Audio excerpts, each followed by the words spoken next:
राजस्थान में भजनलाल कैबिनेट ने कर्मचारियों को राहत दी है। भजनलाल सरकार की कैबिनेट बैठक में बड़े फैसले लिए गए हैं। सरकार ने कर्मचारियों की डेथ ग्रेच्युटी को 20 लाख से बढ़ाकर 25 लाख कर दिया है, जबकि 2 से अधिक संतान वाले कर्मचारियों को प्रमोशन में राहत दी है।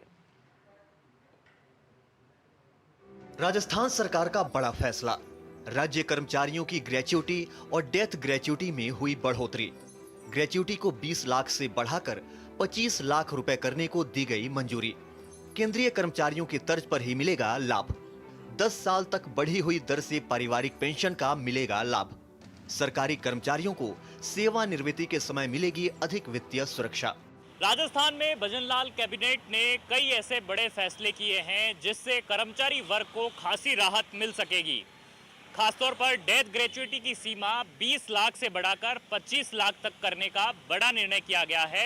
तो साथ ही ऐसे कई प्रावधान किए गए हैं जो कर्मचारी हितैषी साबित होंगे। राजस्थान में कैबिनेट की बैठक के बाद डिप्टी सीएम प्रेमचंद बैरवा ने कहा कि कर्मचारी कल्याण को लेकर 3 अहम फैसले लिए गए हैं, जिसमें पेंशनधारी कर्मचारियों की आरजीएस की राशि को 20 से बढ़ाकर 30,000 किया गया।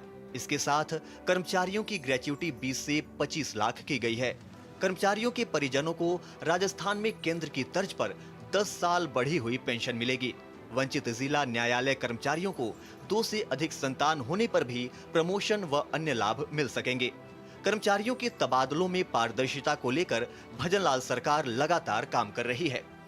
आज हुई मंत्रिमंडल की बैठक में हमने प्रदेश के विकास के लिए कई महत्वपूर्ण फैसले लिए। राज्य के कार्मिकों के लिए हमारी सरकार ने पहले भी कई बड़े फैसले लिए हैं। आरजीएचएस के अंतर्गत राजकीय उपक्रमों के आरजीएचएस कार्ड धारक कार्मिकों एवं पेंशनों की आउटडोर चिकित्सा सुविधा वेब की सालाना सीमा को 20,000 से बढ़ाकर 30,000 रुपये किया गया है। आज की कैबिनेट बैठक में हमने कर्मचारियों के हित में एक और महत्वपूर्ण निर्णय लेते हुए राज्य कर्मचारियों की ग्रेच्युटी एवं डेथ ग्रेच्युटी की अधिकतम सीमा 25 लाख से 20 लाख से बढ़ाकर 25 लाख रुपए कर दी है। दूसरी ओर राजस्थान के कर्मचारी वर्ग ने इस निर्णय का स्वागत किया है। कर्मचारियों की माने तो सरकार ने कर्मचारी वर्ग का ध्यान रखा है। इसके साथ ही उन्होंने सरकार को कुछ और भी सुझाव दिए हैं। गारमेंट कर्मचारी को इसका बेनिफिट मिलेगा, जैसे इसमें जो है गणना के वेतन की गणना के हिसाब से मिलता है, जिसको वो उस 25 लाख पे अगर वो अधिकारी आ रहा है, नीचे कर्मचारी तो आएगा नहीं 25 लाख तक, अधिकारी ही आएंगे इसमें 25 लाख तक। नीचे का कर्मचारी तो जैसे आपका चतुर्श्रेणी कर्मचारी हो, एलडीसी हो, 20 तक ही बैठता है उसका मामला। जो भी कर्मचारी रिटायर होता है उसने जितने वर्ष सेवा की होती है, जैसे इसमें मैक्सिमम 33 साल है, 33 साल से अगर ज़्यादा की भी उसने सेवा की है तो उसको उसका बेनिफिट नहीं मिलता। लेकिन जिसने 33 साल मैक्सिमम सेवा की है उसको प्रत्येक ईयर का आधे मंथ के हिसाब से एक सैलरी जोड़ते हैं, तो उसको 16.5 महीने की सैलरी दी जाती है।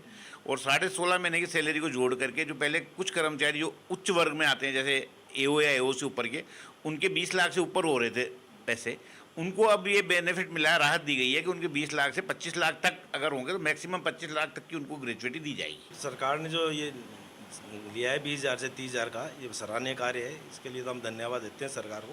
लेकिन हमारे पेंशनर मंच की और हमारी डिमांड थी कि इसको 50,000 तक रखा जाए। जैसे भी आगे जो इन्होंने किया उसके लिए तो हम धन्यवाद देते हैं सरकार को। उम्मीद करते हैं आगे इसको 50,000 तक की लिमिट करेंगे। अब पुरुष एवं महिला कार्मिकों को सीजीएचएस की तर्ज पर अब आरजीएचएस में भी चिकित्सा सुविधा के लिए माता पिता या अपने सास ससुर में से किसी एक को सम्मिलित करने का विकल्प मिलेगा, बशर्ते माता पिता या सास ससुर आश्रित होने के साथ पुरुष अथवा महिला कार्मिक के साथ निवास करते हों। इस संबंध में बजट वर्ष 2024 और 25 की घोषणा को क्रियान्वित करते हुए राजस्थान सिविल सेवा चिकित्सा परिचर्या नियम 2013 के नियम 3(9) में संशोधन किया जाएगा। राज्य की कैबिनेट के द्वारा किए गए फैसलों को लेकर कर्मचारियों ने खुले दिल से स्वागत किया है। साथ ही कुछ सुझाव भी सरकार को दिए हैं जिन्हें आगे चलकर सरकार अमल कर सकती है। कैमरा पर्सन हनुमान के साथ महेश दाधिच, डीडी न्यूज़, जयपुर।